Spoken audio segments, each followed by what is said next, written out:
Dans la matinée du 11 septembre 2001, 19 hommes armés de cutters, dirigés par un homme sous dialyse depuis une caverne forteresse de l'autre côté du monde en utilisant un téléphone satellite et un PC portable, ont réalisé la pénétration la plus sophistiquée de l'espace aérien le plus protégé au monde. S'emparant des passagers et des pilotes, tous d'anciens pilotes de chasse, de 4 vols commerciaux qu'ils détournèrent de leur route pendant plus d'1 heure, sans jamais avoir été inquiétés par un seul chasseur d'interception. Ces 19 pirates, religieux fondamentalistes dévots qui aimaient boire de l'alcool, sniffer de la cocaïne et vivaient avec des stripteaseuses, ont réussi à abattre 3 immeubles à l'aide de 2 avions à New York. Cependant qu'à Washington, un homme incapable de piloter un monomoteur Cessna a été capable avec un 757 de faire une boucle en descente de 2400 mètres à 270 degrés pour arriver en parfait azimuth et percuter le Pentagone au niveau du bureau des analystes du budget où des employés du ministère enquêtaient sur le mystère des 2300 milliards de dollars que Donald Rumsfeld, secrétaire d'État, avait annoncé manquant des coffres du Pentagone dans une conférence de presse tenue le jour précédent, le 10 septembre 2001.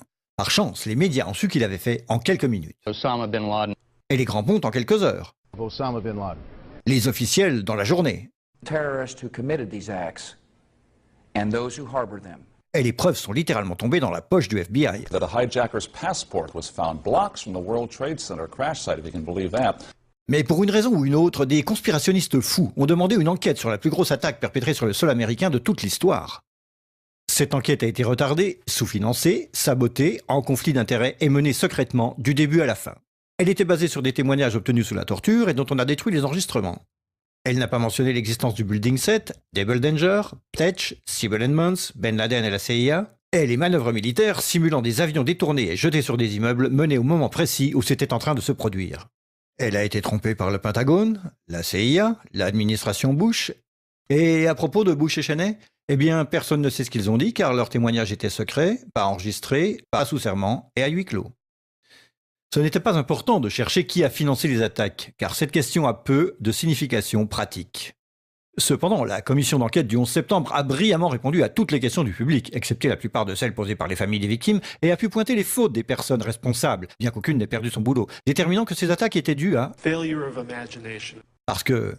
Nobody in our government, at least, and I don't think the prior government that could envision flying airplanes into buildings.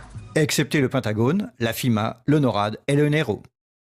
La DIA a détruit 2,5 téraoctets de données sur Rebel Danger, mais c'est ok car ce n'était probablement pas important. La SEC a détruit les données sur l'enquête concernant les délits d'initiés avant les attaques. Mais c'est ok car la destruction des données relatives à la plus grosse enquête de toute l'histoire de la SEC fait partie de ses routines d'archivage. Le NIST a classé secret son modèle mathématique utilisé pour l'effondrement du building numéro 7. Mais c'est ok car le révéler aurait compromis la sécurité publique. Le FBI a argué que tout ce qui concerne leur enquête sur le 11 septembre doit être tenu secret. Mais c'est normal car le FBI n'a probablement rien à cacher. Cet homme n'a jamais existé, et rien qu'il ait dit ne mérite votre attention. Si vous dites le contraire, vous êtes un conspirationniste paranoïde qui mérite d'être mis au banc de l'humanité. Comme lui, et elle et lui. Ben Laden a vécu dans une grotte forteresse des montagnes d'Afghanistan, mais il a pu s'échapper.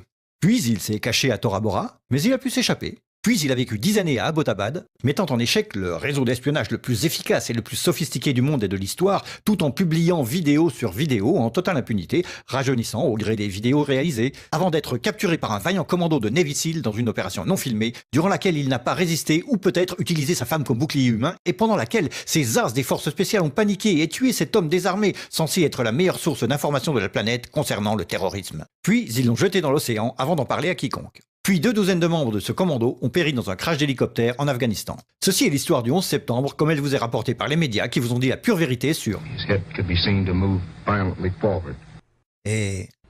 They took the babies out of the incubators. Et... Mobile production facilities. Et... The rescue of Jessica Lynch.